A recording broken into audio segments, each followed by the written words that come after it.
C'était soirée de fête lundi 2 octobre au Théâtre de Paris, rue Blanche, dans le 9e arrondissement. Spamalot, la pièce inspirée du film Monty Python Sacré Graal, adapté et joué par Pef, l'acteur des Robins des Bois, était de relâche.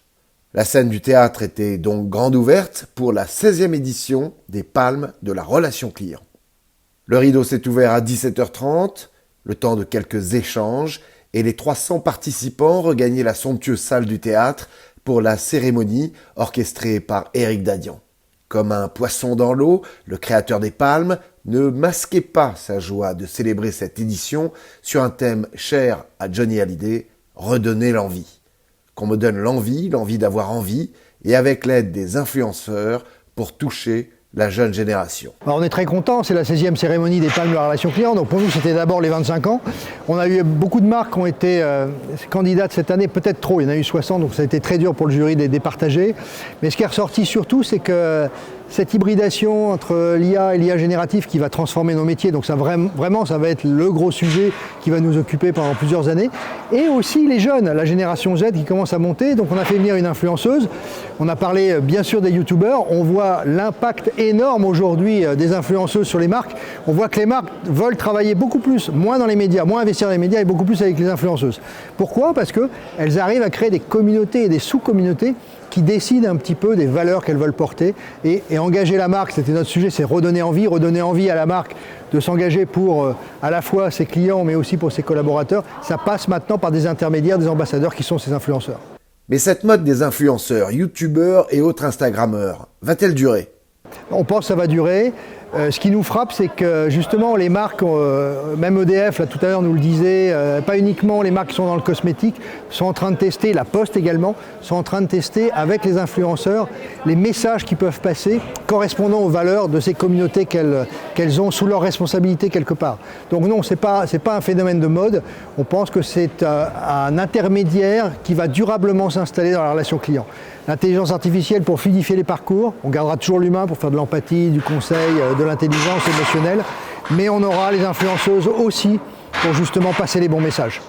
Invitée d'honneur, l'influenceuse Ophenia, aux 6 millions d'abonnés sur TikTok, est venue pour parler de ce que les influenceurs apportent aux marques.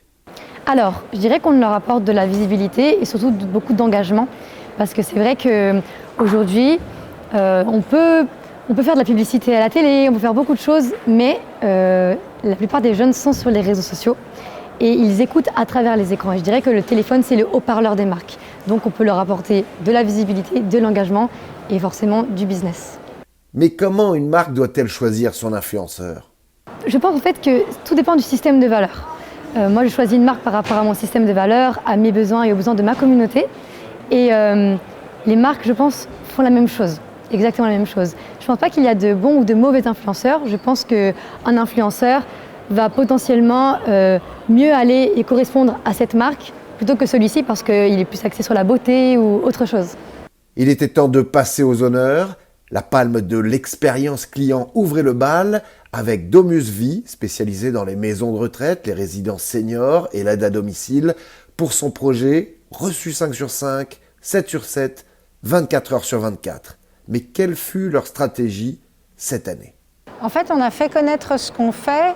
Et vous savez, c'est un peu comme la prose. Parfois, on fait les choses parce qu'elles nous ressemblent.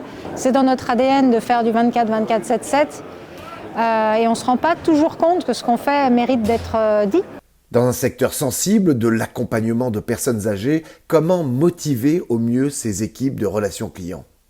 Ils ont tous conscience à la fois de la difficulté de la situation de nos clients, de nos bénéficiaires à domicile, des personnes âgées fragilisées par la maladie. Et toute l'équipe a aussi conscience de la vie complexe que vivent nos intervenants, qui sont seuls en voiture ou dans les transports pour aller voir nos bénéficiaires tous les jours.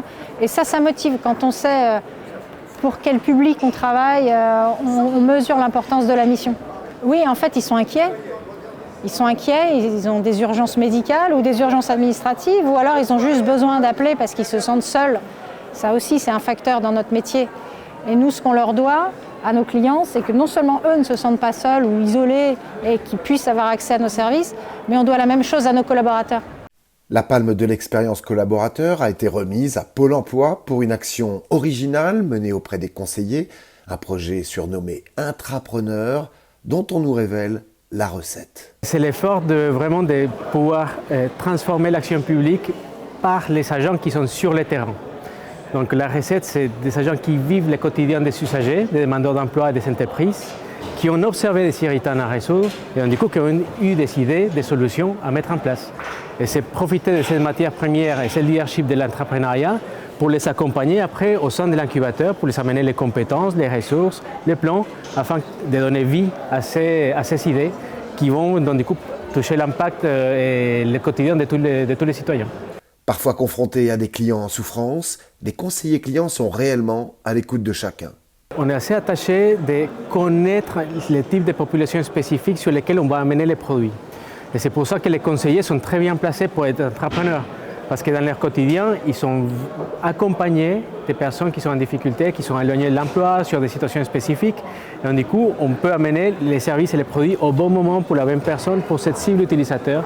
Donc on fait des ciblages très fins sur nos produits afin de vraiment être les plus impactants dans les petites choses qui vont changer la vie et qui vont ramener les demandeurs d'emploi à être beaucoup plus proches de l'emploi avec des formations, des aides, la bonne offre et le matching avec la bonne entreprise. La palme de l'expérience citoyen a été attribuée à La Poste pour l'originalité dans leur management des équipes avec un projet appelé la boucle courte qui permet de traiter les réclamations en moins de 48 heures.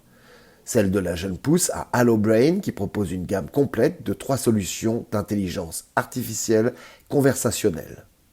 La palme du directeur client de l'année a honoré une directrice, celle de l'unité service client et membre du COMEX d'Alliance France, Corinne Sipierre, qui a su insuffler une belle philosophie à ses équipes autour du plan Tous engagés clients.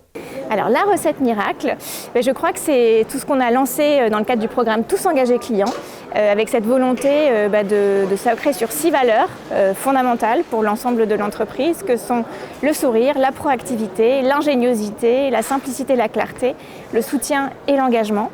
Et c'est vrai qu'on a réussi à décliner ça sous une forme assez ludique, puisque ça a été 6 couplets de chansons populaires qu'on a réinterprétées et qu'ensuite les équipes se sont réappropriées pour en faire leur propre couplet sur la base de leur quotidien. Et je pense que finalement, cette recette, c'est ce que j'essaie de défendre au quotidien dans l'entreprise, le fait qu'on peut être professionnel, sérieux, sans se prendre de sérieux, et que voilà, on peut créer une vision qui soit vraiment ancrée dans le quotidien des collaborateurs, qui leur donne de la place à la créativité, à la prise d'initiative. Tout ça dans quelque chose qui est de l'ordre du plaisir et du fait de s'amuser quand on est au travail. Et sur quelles chansons ces équipes ont-elles été fédérées pour apporter joie et plaisir dans leur travail ? Alors, il y a eu « Je te donne » de Jean-Jacques Goldman, « Je te promets » de Johnny Hallyday, « Imagine » de John Lennon. On a eu des chansons plus récentes aussi, dont Bande organisée ou Stromae. Donc en fait, ça a été une vraie source d'inspiration pour l'ensemble d'entre nous parce que d'une certaine façon, les équipes ont dépassé notre imagination. Alors un collaborateur heureux est donc un client heureux ? Oui, parce qu'en fait, l'idée c'était de démarrer par les collaborateurs pour que derrière, leur sourire dans la voix s'entende au téléphone et que finalement, on s'est toujours dit qu'un collaborateur heureux, ça faisait un client satisfait à la fin. Et on en voit les bénéfices encore aujourd'hui sur nos notes de satisfaction client. Tout ce beau monde s'est ensuite retrouvé autour d'un cocktail pour fêter les vainqueurs et parler des futures initiatives de leurs équipes afin peut-être de décrocher une palme l'an prochain.